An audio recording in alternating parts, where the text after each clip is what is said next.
welcome back to my film and TV channel. Hope you're all staying safe and well. And this is one where, when I saw it advertised a few weeks back, I was quite looking forward to it. And I've deliberately not watched any reviews because I thought, well, I'm going to watch it anyway, whether the reviews are bad or good. So I watched this without knowing too much about it. And I've pretty much come down on the way of most of the reviewers of this one, certainly most of the critics. I think this is generally liked more by the public, but I class myself one as the public anyway.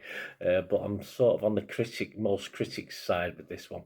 And we're talking a big, bold, beautiful journey. 109 minutes of wonderful journeyiness. No, probably not.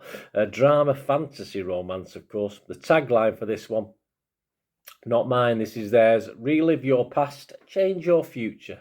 Yes, a romantic fantasy film directed by Kogonada and written by Seth Rice. Film stars the lovely, delectable Margot Robbie, the equally lovely, delectable Colin Farrell, Kevin Kline, Phoebe Waller-Bridge. Yes, I didn't even realise it was Kevin Kline. I've just literally watched the film. I'd copied and pasted who was in it, and I've just noticed that now. I didn't even know it was Kevin Kline. I'll have to go back and make sure, but I'm sure it is. This was released in the USA on September the 19th, so check your territories. I'm recording this here in the UK on September the 23rd, 2025. Connor O'Donnell of the film stage, well, he was going with the flow on this film. He said, go with it, be open, and maybe this will make you feel something lovely if you let it. Now, Connor is quite a lone voice, actually, certainly amongst the critics. Alonso Duralde from the Film Verdict only scored this 25 out of 100 and says, spending its entire running time between quotation marks, this tedious exercise represents one of the most egregious wastes of talent in recent memory. All right, I'm not quite there with that, but yeah, I can see where Alonso's coming from. I'm certainly more on his side than I am Connor's side from film stage, so that's where we're at with this one. Right, we'll have a quick look at it anyway. Please, if you are new to the channel, if you can push that subscribe button or push that like button, guys, it helps the algorithms. And what also helps the algorithms, I believe, is that hype button. YouTube now have a hype button, so if you want to help support the channel, help support this channel and me, yeah, give us some hype points. That'd be wonderful if you can do that. I'd be very appreciative of that, guys. So if you can help me out, and there's other ways of helping the channel as well, but if you give me a minute of your time at the end of this vlog, if you can stick with me, I'll explain that later on. Let's get back onto this film that's sort of split opinions by the looks of it. Well, in this tale, David heads to a wedding in his old car with a unique GPS. He meets Sarah, and together they embark on a journey suggested by the GPS. Yes, well, you always listen to your GPS, don't you? I mean, that's logical. Along the way, they confront their pasts and explore painted landscapes, leading to a deeper connection. As they contemplate their future, they face a crucial decision about their relationship. There you go. So as I said, my little thoughts. I watched this really looking forward to it without checking out any reviews. Doors that seem to appear. I watched a film, an independent film, a very, very low budget thing about doors, but they all had horrible things behind them. But this is right. It's not. I'm not talking that Disney thing from years. I'm talking another film. So yeah, because that's little doors with monsters behind, wasn't it? But anyway, this has doors that lead to odd places. And I like the sound of that. It's got an appeal. It's been done before, but I like it. Monsters Unleashed, is it? Or Monsters Inc. That's it, Monsters Inc. That other one, yeah. But that wasn't what I was thinking of. It's a horror film that I saw last year, but I can't remember the name of it. It's probably called Doors. Anyway, yeah, and that has an appeal to me. I like the idea of opening a door stood in the middle of a wood, and nothing behind it, and you open it and go through to some special world. So I like the idea of it, and I had thoughts in my mind that this was going to be something like Robin Williams' film, which I really enjoyed, What Dreams May Come. If you've not seen that, guys, have a watch of it, certainly if you're a Robin Williams fan as well. Or even the Jim Carrey Eternal Sunshine of the Spotless Mind, which is another one of my famous favourite films. So yeah, I thought, is it going to be like that? Sadly, no, it's nowhere near either of those, and very disappointed, especially when you look at of course, the two leads playing in this as well. They certainly needed a better script. when I started watching, I thought, yeah, this looks pretty good. I like the first 15, 20 minutes. It's quirky, bit silly in parts, but that's what you expect from this sort of thing. But then again, after the first 20 minutes, it all started becoming a little bit less bold and beautiful, and a bit fairly drab, in fairness. I mean, the doors are pathways, of course, to the past, and decisions, events made in our couples' lives obviously don't know each other before they meet on this little trip. So it's like the ghost of Christmas past coming to show you all. You can look at it. You can actually take part in it as well with this one. You can actually talk to people, etc. It's not going to change anything that's happened. There's no sort of alternate universe that they go out and live happily ever after. It's just a look at the mixed up, sort of troubled protagonist's lives so far, with key moments, of course, in that time. Gemma Wilson from the Seattle Times said, when everything's clicking, there are moments of real beauty and introspection to be found here. So she's another one who did like it. As I said, she's in the minority. For me, it didn't click so often, like those bloody doors. It didn't click at all at times. Richard Brody from New York, he's in the majority as far as critics are concerned. He said, this is a movie thinned out almost to the point of total insubstantiality, there's a good word, as close to a non-experience as I've ever had at the movies in a while.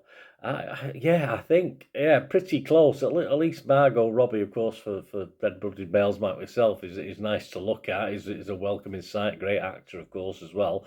But I have to agree. I have to agree, Richard. It's so insubstantial. It's quite harsh, really, when you think, of course, there's been a few quid spent on it. Francesca Steele from the website, iNewspaper, said the script for unconventional romantic comedy, A Big Bold Beautiful Journey, spent some time on Hollywood's blacklist. Where well-liked but not yet picked up screenplays sometimes linger for years.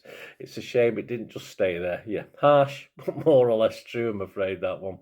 Yeah, by the time we do get to a cute romantic end, poignant, romantic, everything we want from a romantic fantasy drama, we don't really care that much, which is such a shame. I just didn't care less, to be honest with you, because I did quite like the last 10 or 15 minutes as well. So you had a okay first 15 that got me this could be quite good, this, and then nothing the last 15, and shame about that bloody big chunk in the middle that should have been perhaps more of an interesting story, and it wasn't. Perhaps we should have gone off into alternate dimensions and universes a la Marvel and DC or something like that. And sadly, despite the actors, as I said, it just isn't that interesting. It's just not that interesting to watch. Score-wise, this is where the big difference is. The critics, Rotten Tomatoes, 37%, 132 critics, 48 were fresh, but 84 were rotten, so 2-1 more or less. So I'm going to make that 85 rotten. I didn't like this at all. The consensus of the website: too solemn to have much fun with its high concepts, while also too saccharine for its wistful themes to resonate. This well-meaning odyssey never quite lives up to its title, it doesn't. You can see everything's there to make this work. It just needs a better script, unfortunately. Metacritic only 41 out of 100. That's based on 39 critics. Five were positive. That's okay. 24 were mixed, actually, so that's okay. But 10, of course, were negative. So I'm going to make that 11 negative. I can't be mixed on this. It's too poor a film to sort of sit on the fence with this one. Rotten Tomatoes audience, fairly like it. Even though only a 50-odd% positivity, it still scored a 3.4 out of 5. So the guys who did vote were quite generous with the marks. And Internet Movie Database, 1,200 scores and reviews. All right, it's not gushing. It's not a fantastic score, but Internet Movie Database is getting a 6.1 out of 10, which is all right. That's a watchable score, but sadly, if I've not posted anything on Internet Movie Database about this film, I don't get the time these days. I used to do little reviews and stuff, but I can't score this. If I don't give something a 5, this isn't even worth a 5 for me. I'll probably put a little thing on TikTok and stuff. Might have the score on it there, so you're interested in what score I did give it. You can always catch it up on there. But I'm not going to give this a score. If I don't give it a 5, I don't score it, and this for me isn't worth a 5. So there you go. That's my view. Let me know what you think, guys. It's such a shame because, as I say, the ingredients are there. The cast is there. I wouldn't say I had a massive budget, but, you can get away with small budgets with sort of fantasy, silly little films like this, and it just didn't make the most of it, unfortunately.